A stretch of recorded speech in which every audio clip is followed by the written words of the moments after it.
Up next, it's Group 9, Prototypes, FIA Group C, IMSA GTP, and 95 to 2015 Masters Endurance Legends. One of my favorites. These are the cars you would see doing the endurance races of Le Mans, Sebring, and of course the 24 Hours of Daytona, led by Keith Fraser in the 2013 Oreca LMPC, Spencer Trenery in the 2006 Riley, the most successful constructor in America, Travis Engine in the 2005 Audi R8 LMP1, a fantastic car, and then another Oreca with James Hagen at the wheel.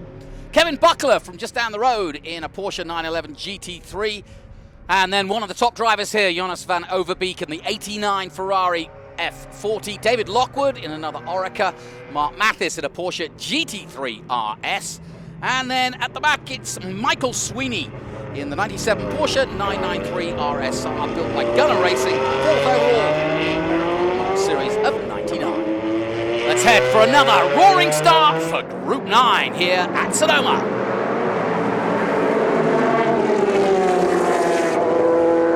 And away they go, and it's the number 11 Oreca, the 2013 LMC, who leads the way behind in the SunTrust number 15 Riley in second place, and then it's the Audi R8S in third position. Now this is the Group 9 event, and they raced yesterday. These are cars from 1981 to 1990, FIA Group C cars, C2 cars, IMSA, GT, and pretty much open to 95 to 2015 Masters Endurance Legend cars as well. So we've got an interesting group here, and as you've seen, already some drama. James Hagen involved in it and taking out Michael Lockwood, poor man. David Lockwood, poor man, and David was involved in that Martini car in the number 46 Oreca LMP earlier in the weekend. So here we go. So we're underway. And yesterday we had a good battle between Keith Fraser and this man, Spencer Trenery. Trenery getting second place. The Audi didn't run that hard yesterday, and I'm wondering just this time what they will do. And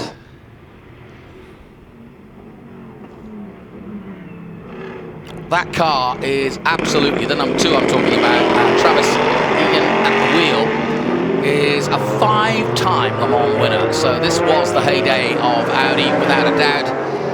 And great to have a car like that. And of course, after its expeditions at Le Mans, it then came and raced here in the United States to, again, similar dominance. Great job done by Craig Martin, his engineer, putting the car together this weekend. No mean feat to put a huge car like that together. And of all these cars, to be honest, these are pretty hard cars. They're more modern, yes, but almost more difficult to maintain at a high level. Some of the older cars are a little bit more simple. These were not. They were complex, factory-entered winning cars. So not to have the full team here to run them makes a big difference. We've had some great racing already. Greg Thornton winning in the Lotus 1982, Lotus 91, and winning quite by a safe margin over Steve Romack in the Tyrrell. That was in the Formula One Classics, as we look at Spencer Trenery and the number 15, Riley.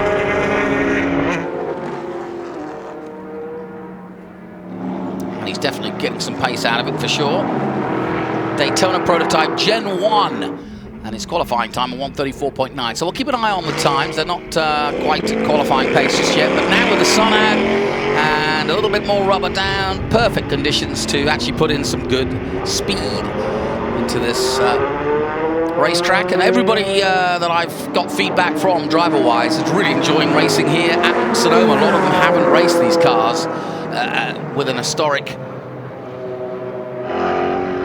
edge, and if you like, they're used to going IMSA races here, and obviously we've had Indy here and many others. They'll have the SRO racing here next weekend, but this is the first major historic in this iteration, first time the Sonoma Speed Festival has been held.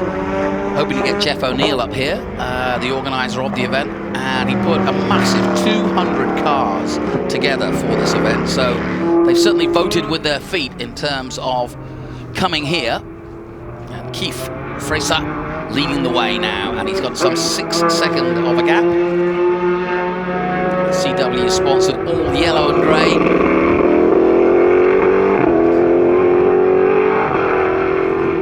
Beautiful sound.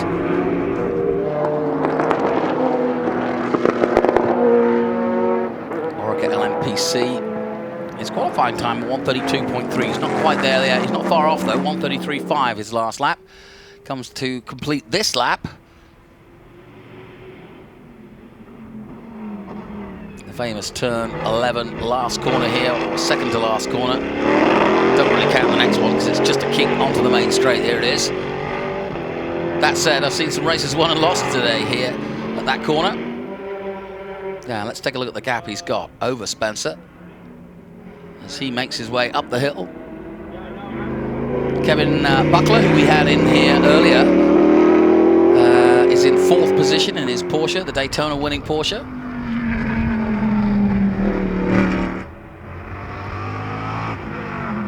So let's ride along now with Johannes van Overbeek. He hustles the 1989 Ferrari F40 GT-LM for a full lap here at Sonoma. Now back in '89, this was Ferrari's fastest, most powerful and most expensive car for sale. 2.9-litre engine putting out something like 471 brake horsepower. It was raced competitively by the likes of the great John Alesi, Jean-Pierre Jabouille, Jacques Lafitte, and of course the USA's Hurley Haywood. Let's take a listen.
Emma is down on the pit lane. Katie, what have you got? I feel like I'm on the track, Jonathan. You were just down here with me. You should come back down. This is fun. I am literally probably like, 10 feet away from these cars passing by. We got one looping around here, this yellow one. It's crazy how fast these cars are, but when you're standing so close, it's pretty close.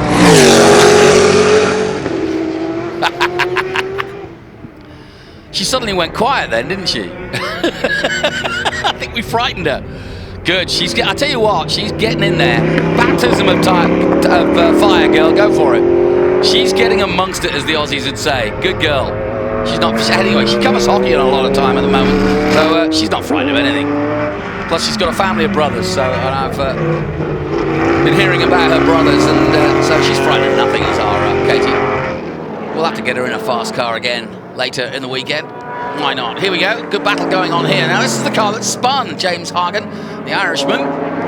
He too has been having 2 explorations today. He's been doing some historic F1, and now he's doing a completely different car. Here's James.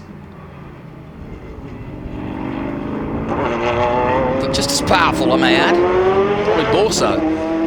Certainly sticks to the ground a little bit better than the 3-litre Formula 1 cars.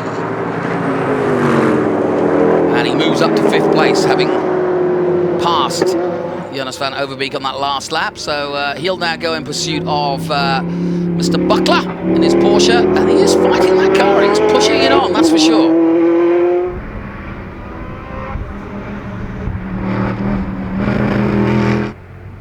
Yeah, this is a tricky track for these powerful cars, almost too powerful for this small circuit, but they do run sports car racing here, and it's a real challenge. It's a bit like Petit Le Mans at Road Atlanta, similar sort of undulation and trickiness, and it makes for a fantastic sports car event, especially when you have a full complement out there in the different classes, and that's always been the key to great sports car racing, is the ability to not only drive the track but also drive against the opponents, not just your own in class but also the other slower classes, especially if you're in a prototype, and manage to take these massive machines, these beasts, around the track and not hit anything. That's the key.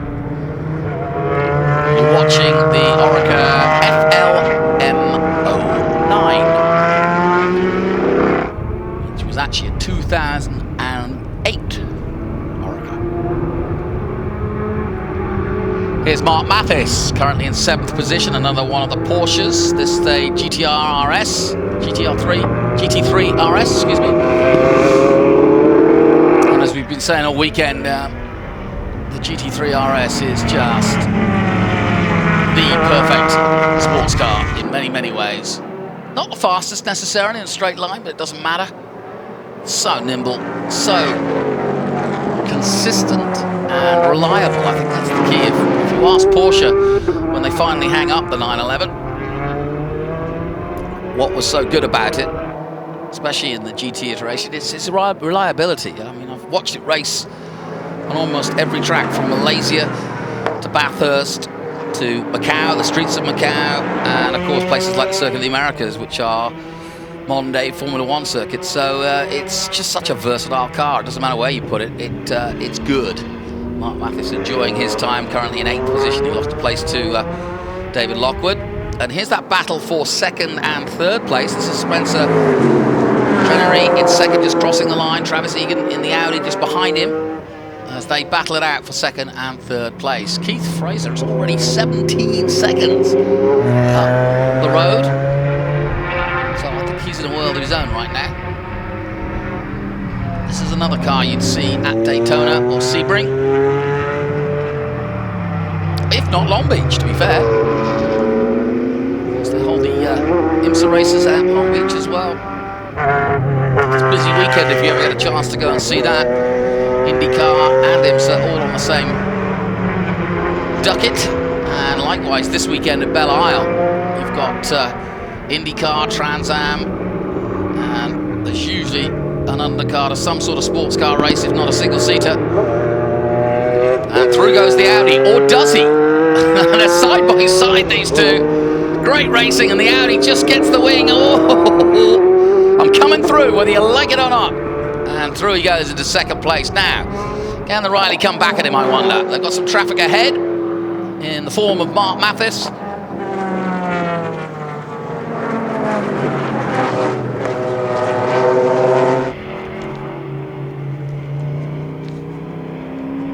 Like I said, just to give you an indication, this was Audi's blue-eyed boy, as it were, or green-eyed girl, whatever you want to call it, but it was one of the great cars of its time.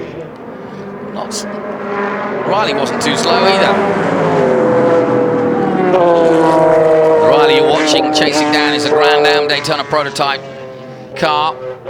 This is chassis number 020 and campaigned by Wayne Taylor Racing. And if you know anything about sports car racing in the States, you'll know that the Taylors know exactly what they're doing. And I'm talking Wayne, Ricky, and of course, Taylor's history in sports car racing in the USA is huge. Max Angelelli drove this car for a 3rd place finish at the 6 Hours of Watkins Glen and a 5th overall in the 24 Hours of Daytona. So it's got a storied history too. And Max Angelelli, a great pedaler and a lovely guy. I've known Max since he was a kid, quite literally, and watching him go through the ranks and saw what he did with Cadillac. He's had a really storied history of great motor racing here in the city. There's Michael Sweeney, the 21, getting overtaken here, and just ahead of him is Overbeek in the Ferrari.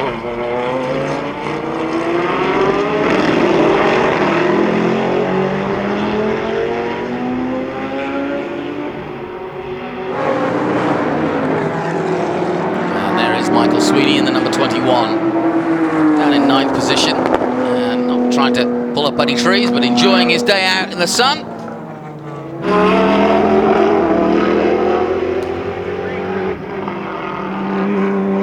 One of the Porsches, got all the wings.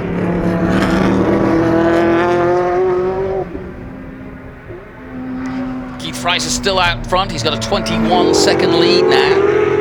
To turn 4 comes the number 21. As you can hear, by the way, he's getting on the gas. He's not pushing it too much.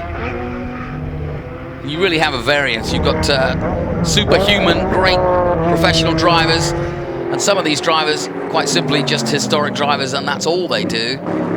James Hagen in the Orica going through. Interestingly enough, car originally run by Boutsen Racing, Thierry Boutsen, of course, the FLM series. And that was designed as a feeder series for the 24 Hours of Le Mans. But then, of course, having done that, it went over to IMSA, where it was driven by Alex Tagliani. Now, what's happened here to the 81 of Mark Mathis? He's pulled over, no damage to the car by the looks of things, so I think it is a case of just pulling out of the way and making sure he's not in the way. There's David Lockwood again.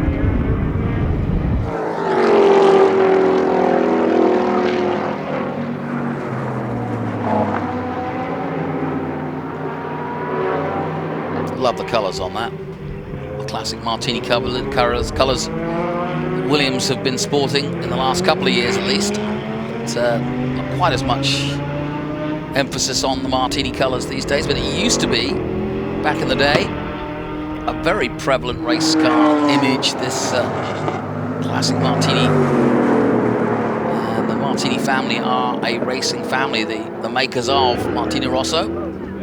So they've been involved in the Orica 03. This Le Mans prototype is a 2011. Made its debut at the 12 Hours of Sebring. It was run by the French Sinatec Nissan, and is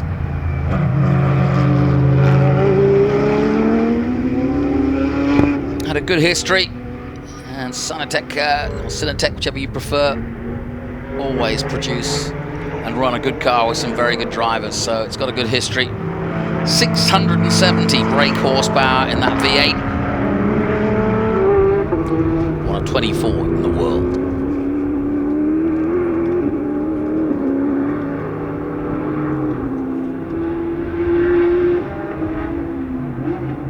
He was lucky to get away with that incident earlier on with the number 8 of James Hagen. So I'm pleased that he's got it going and no damage. And I've been really, touch wood, as he touches his head, been really impressed by the way that these guys have kept it out of the wall. And in comes Kevin Buckler. What's up here? He's just getting, I think he's just taking a rest. Getting the tyres checked. It doesn't look as though there's anything wrong. The Racers Group, look at the sponsorship on that. You'll need a bigger car next year. Monster cable.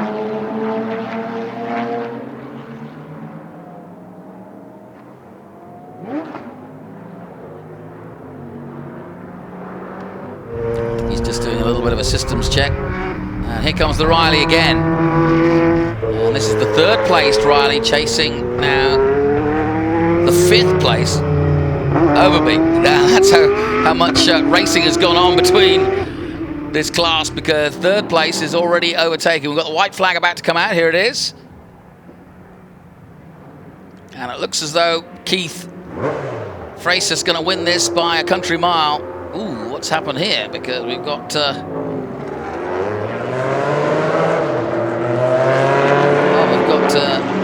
safety cars, one of the safety trucks out on track, I think, about to clear up the incident here.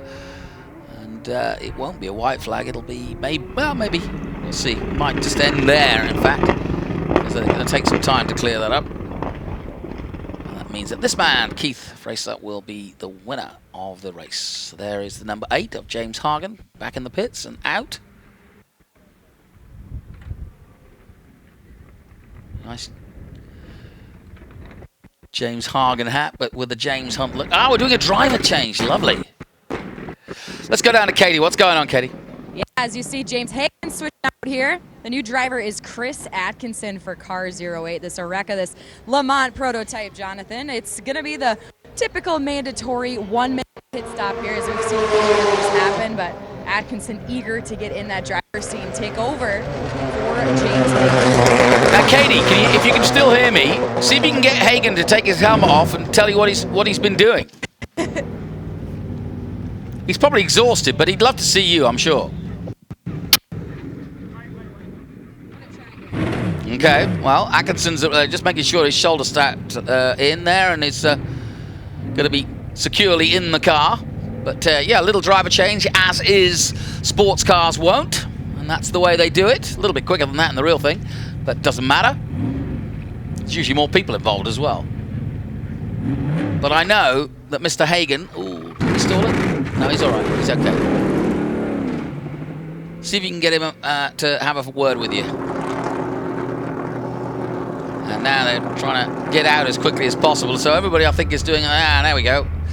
So, Katie, what have we got? As we clear away the 81, have you managed to get Mr. Hagen yet? Yeah, I got James Hagen with me right now. What'd you think about? You look a little distressed. You look happy. I don't know what it is. Do you have some fun out there today? I'm pissed off on myself. I spun at turn 2, and as we say in Ireland, I was a stupid wee shite. I just spun the car on the green flag lap. You know what? I'm happy that you're still here, okay? You're still walking. There's nothing, no scratches, right? No, I enjoyed it as well, but once I got going, it was okay. But I'm here to enjoy it, and it's a great racetrack. The people are great, and they've made us feel very welcome, and I would definitely come back again. Yeah, you talk about this racetrack. How nice is this Sonoma Speed Festival to have this weekend? I think it's great. The organisation they put into it and the work they put into it is absolutely brilliant. All right, well, thanks. Well, for your friend, Mr. Atkinson can get the job done in 08. Well, I hope he can go quicker than me. I'm a stupid wish. Hey, well, we won't repeat it, but that's Irish. That's Eddie Irvine speak. Yes, he is from Northern Ireland, is James Hagen. He came up into the booth earlier. But yes, that was the moment that he made his wee moment there and took out 2 cars. Had a few problems, because he had a problem in the Formula 1 car as well the day before, so he's not happy. No, as you can see, having a little bit of fun with Katie and enjoying it as well he might. But yeah, he's as competitive as anybody else out there. But James Hagen, a real character. It's great to have guys and drivers from all over the world. That surprised me, actually. Just I expected, obviously, the amount of Americans here, but I didn't expect to see as many European drivers and entries that have shown interest in this Sonoma event. And that's really good news. I think, especially with the live streaming, I think it'll prick a few people's interest into getting involved. And it really is a fun, laid-back event and a chance to sample the Sonoma wine country. Why not? Flying to San Francisco, you can't go wrong. Now they're trying to sort out this muddle. They want out, they want to keep going, but they're not quite sure when they're going to let him out. Okay, here we go. Who's going first? Who's on first? That's the beauty of motor racing. You have to do it all in sign language. We have our own language in motor racing.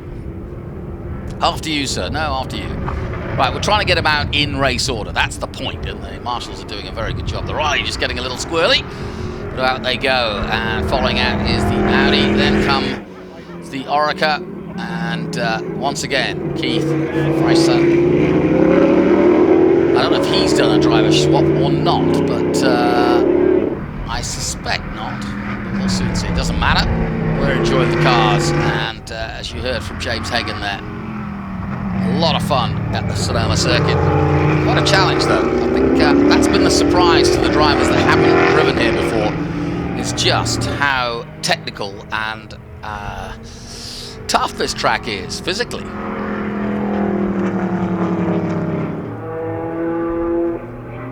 car is out, and that means that Kevin Buckler, who hasn't pitted yet, he has pitted. Well, he looks like he's leading the way at the moment. He's right behind the safety car.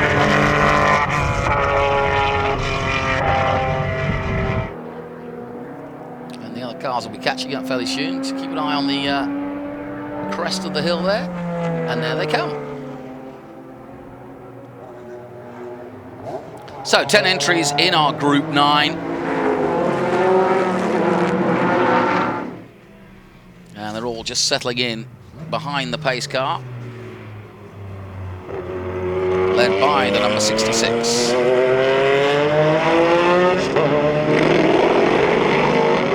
And away goes the pace car, and Kevin is off to the races. Pace car gets out of the way. We're racing again now. How long can Kevin hold on now against a definitely more powerful prototype? Keith Racer is bearing down on him for sure. Don't think he'll last the lap, do you? Good while it lasted, and that is a classic overtake. But that's what I'm talking about when it comes to prototypes. You've got to literally thread the needle through the different classes and really pick your spot well. And I've seen it go wrong. I've seen it go wrong at Le Mans. I've seen it go wrong when people are unsighted. And you really have to be on your mettle, so to speak.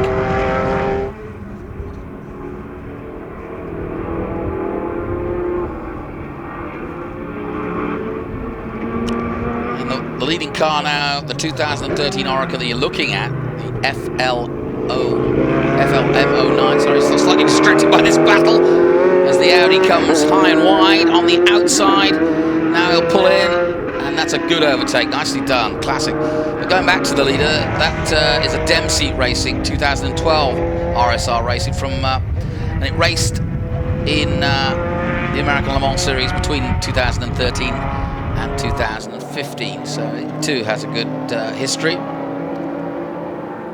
Finished on the podium twice here in California, in fact in Laguna Seca and at Lime Rock.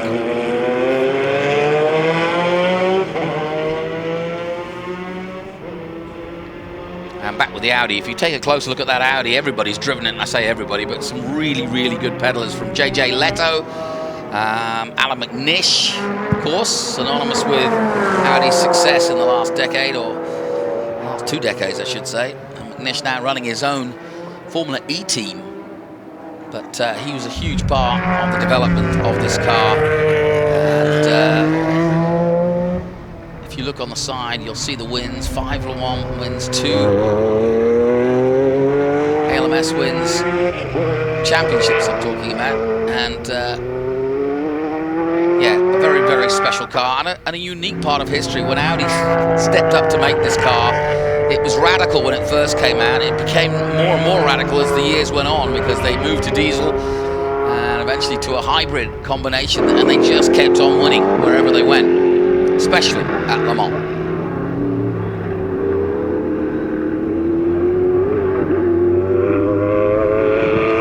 Well, Buckler's going to settle for third, having been overtaken by both the prototypes, but he'll be happy with that. That'll be just perfect way to finish the weekend off.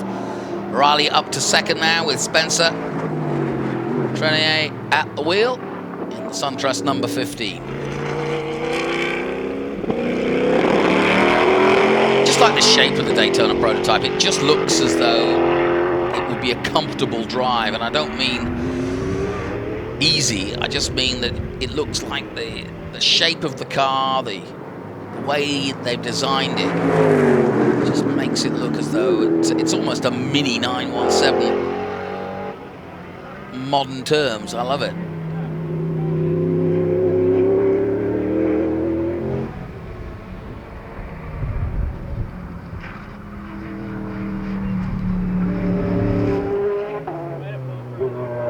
Back to third place, Buckler. So we come to the closing stages of this. Just looking at the lap times. Sweeney did a 1:57.5, his fastest lap. Everybody's putting in their fastest laps now. David Lockwood just gone quick, 1:42.8. Fastest man out there was the leader, Keith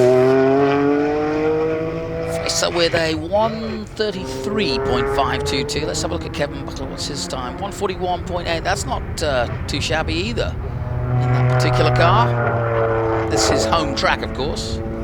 As he was telling us earlier, he grew up racing here. Now, as I mentioned, Kevin Buckler is a local winery. Has a local winery and has been purveying those wines for quite some time, and they all have a sort of motor racing theme, and he's just about to open a new operation for that winery, Adobe Road in Petaluma, and I spoke to him about racing here at Sonoma and the winery. Well, as you know by now, the Sonoma Speed Festival, the inaugural Sonoma Speed Festival, is not just about racing. It's a cultural thing. It's about wine, it's about food, and of course, yes, cars. Well, one man who fits all those descriptions, Kevin Buckler, a local man who not only races this weekend and has raced many races, runs a race team, but also has his own winery, Adobe Winery. I have tasted the wine, it's excellent, and I believe it's just grown down the road, right? Yeah, we're right here. It's funny because the name Adobe Road came from right over this hill. We bought our very first Pinot production in 1998, and we couldn't come up with a sexy name between all of us, and I just loved the Mission Period architecture, correct? I ended up buying out the partners, and now we're on to some really cool new adventure, building a new facility right here in Petaluma.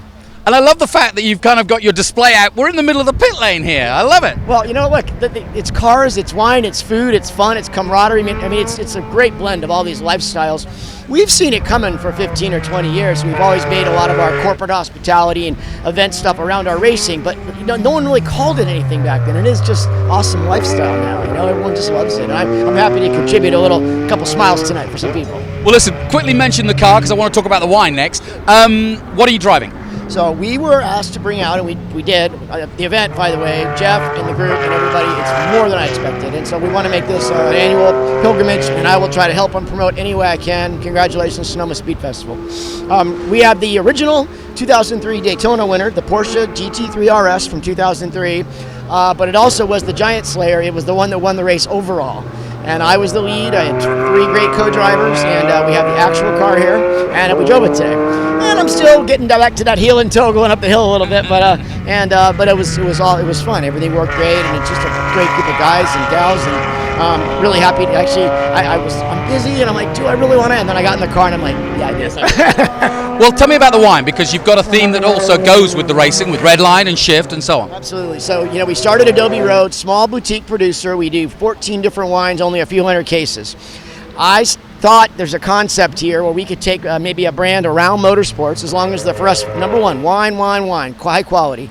So my winemaker and I crafted these really unique blends, and then we put this cool packaging technology that we worked on for almost 2 years and got it right.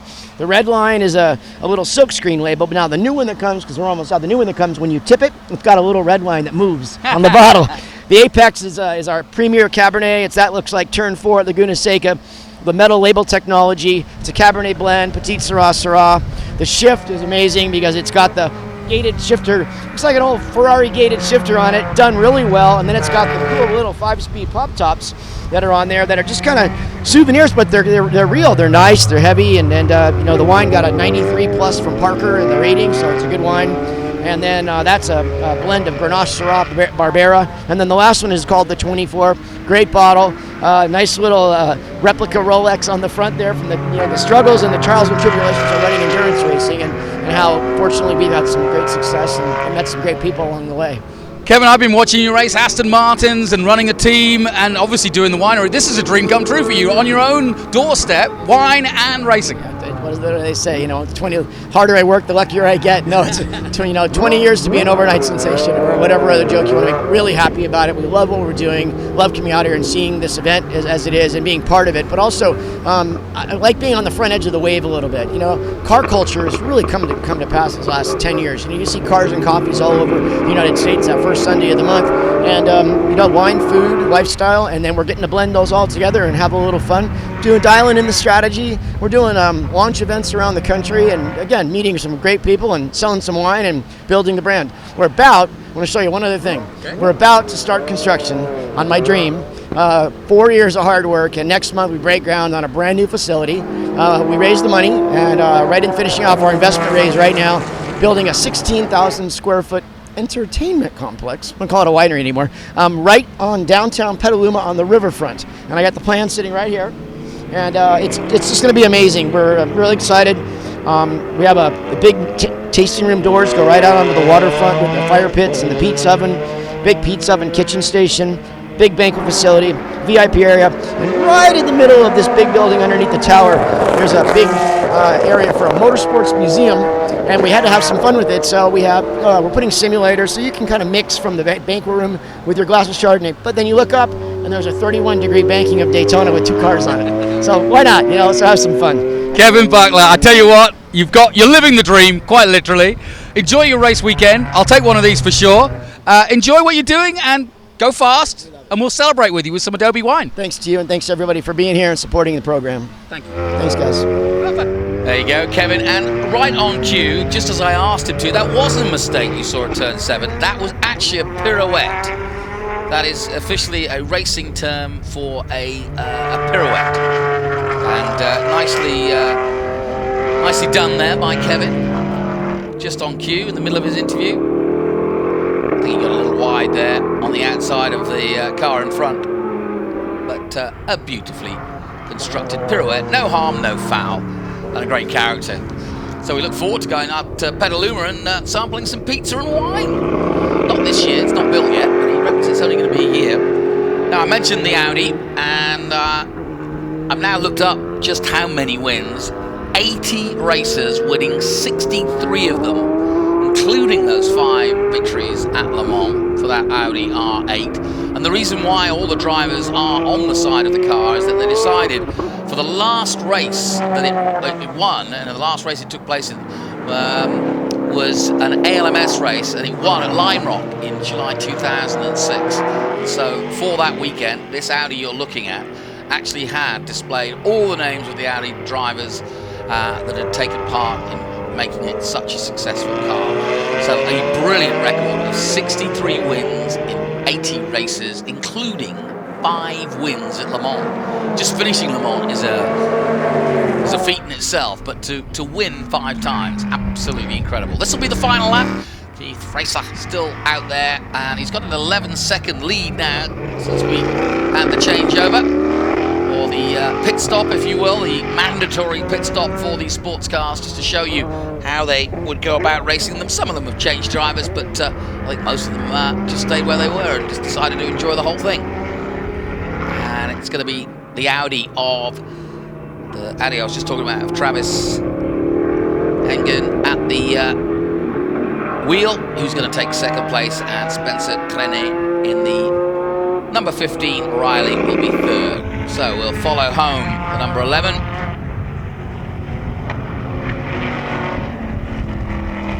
And I really love the diversity that Jeff has managed to put together here at Sonoma, because people don't necessarily think of these cars as classics, but they are. All right, they may be fairly modern, but the truth is the development of motorsport is changing so quickly, and as are the rules, especially in sports cars, that we're in the last decade of sports car racing alone. We've gone through so many different rule changes, and of course you've got WEC now, World Endurance Championship, IMSA, and there it is, the checkered flag for Keith Fressarts. But it's great to have these different cars and a chance for everybody to take a look at them as well. And if you want to go just behind the main grandstand, this is where they'll be parked up this afternoon. And feel free to approach the drivers. They're all very approachable, and they'll be happy to tell you a story or two, a bit of a yarn.